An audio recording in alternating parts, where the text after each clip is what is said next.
Marta and goes outside. Unfortunately, the citizens are only allowed to walk around a few blocks, and when Rolando tries to go farther, he is stopped by the soldiers blocking the exits without getting any answers from them. Daniel and his family have the money to quickly fix the house and bring Ivan over from the hospital. He has survived the shot, but he is in a very delicate condition and must stay in bed all day long. He is also assigned a nurse. Alan's mother begins to wonder how long they have to wait for Marianne to be found before they can move on, and to make matters worse with her lack of sympathy, she sometimes orders the nurse around as if she was a maid. At the base, the soldiers are finally putting their plan into action by recording videos of the hostages asking their relatives to please pay for their rescue. These videos are later sent to the victims' families. One night, Elisa's health hits its lowest, so Rolando decides to risk going outside to find a doctor. Unfortunately, he ends up being shot by the soldiers because he will not stop walking when asked and ends up dying the same night as his wife. Sometime later, Christian and Marta go to church to say goodbye to both of them.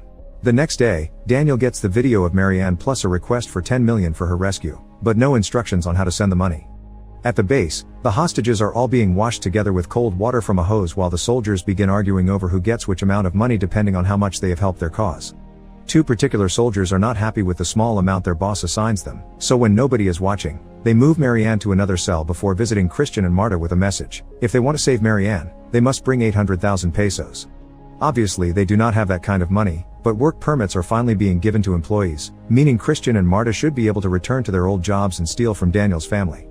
Christian uses the 2 free hours a day to try and find out where to get these permits while at the base. The hostage videos get worse, now they include torture too. Marianne's family gets another one of those recordings and takes it to Oribe, who once again makes vague promises. Sometime later, Christian and Marta finally get their permit and begin working again. The process to leave the house is very strict. Soldiers put them in lines to check their permits and confirm they are not carrying weapons, then they are assigned to specific buses and vans that will take them directly to work to avoid any chance